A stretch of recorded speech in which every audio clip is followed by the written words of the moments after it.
You won't find another business like Netflix. When they started, their competitor, Blockbuster, had 6 million customers and 9,000 branches worldwide, generating $6 billion in annual sales. On the other hand, Netflix had no money even to buy a new sofa for their office. Due to this situation, they wanted to sell their company to Blockbuster, but the Blockbuster CEO laughed out loudly. History Witness, which once stood like an unshakable mountain before them, was forced to bow down within just a few years. Welcome once again to Raza Innovations. This happened in 1997 when the trend of internet businesses was growing. Jeff Bezos was among those sharing ideas on how the internet could be used for business. Mark had countless ideas, from selling peat food to baseball bats online, but Reed Hastings did not like any of them. Reed wanted to start a business on the internet where customers would only need to find them once and then keep coming back repeatedly. For months, they kept sharing business ideas, but finally, they found the one that made sense. That time.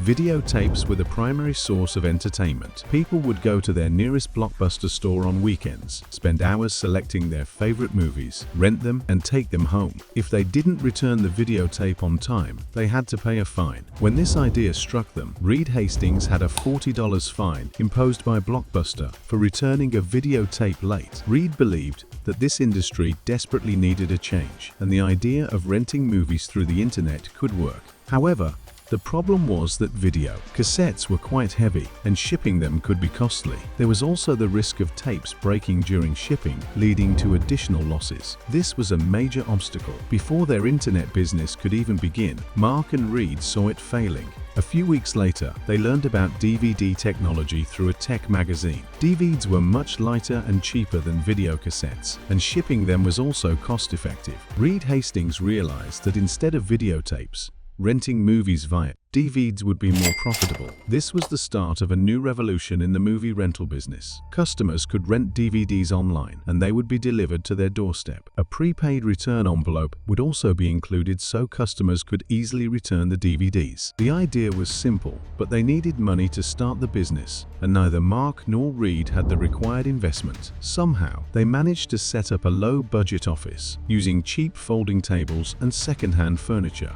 They hired employees on low salaries, with the promise that if the business succeeded, they would get shares in it. Exactly at 9:00 a.m. one morning, they made their website public. They also installed a bell that would ring every time they received a new order. The first order was placed by Mark himself, and the bell rang for the first time. 1 minute later, the bell rang again this time. It was a real customer. By the end of the day, they had received 137 orders, which was far beyond their expectations, since their website had crashed multiple times due to high traffic.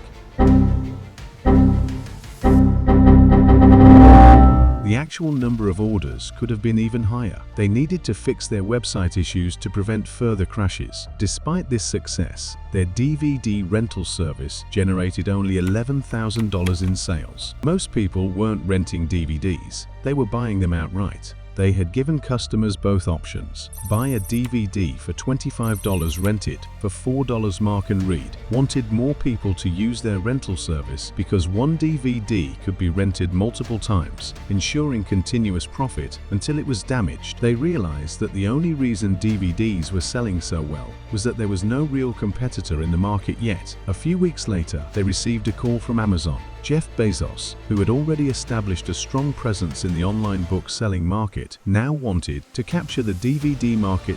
Amazon wanted to buy their business, but Mark and Reed were not interested in selling.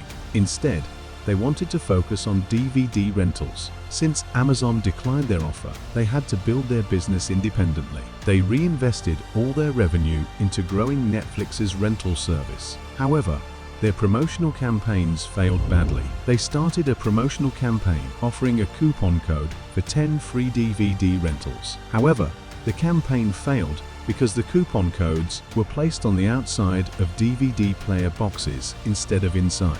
This meant that people could take the coupon without even buying the DVD player.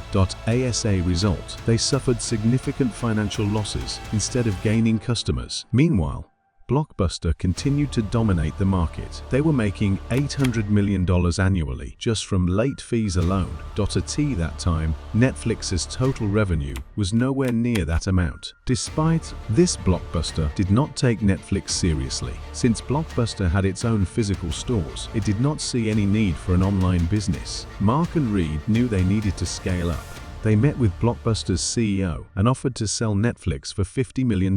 Upon hearing this, Blockbuster's CEO laughed out loud. Mark and Reed immediately realized that Blockbuster was underestimating them. They had no choice but to walk away. Blockbuster finally decided to start its own DVD by mail service. But by then, it was too late. Netflix was already moving forward with video-on-demand streaming, eliminating the hassle of DVDs entirely. It was the first streaming site in the world to do this. Blockbuster, in a panic, started making desperate decisions that only worsened its situation. For example, Blockbuster used to charge extra fees for rewinding videotapes. For years, they had been squeezing money out of customers through various hidden charges. Meanwhile, Netflix was disrupting the industry with a customer-friendly approach. Blockbuster lost customers rapidly, and eventually, the company collapsed. This story highlights how businesses that fail to adapt to change eventually become obsolete. The same happened with Nokia in the mobile industry. They didn't evolve with technology,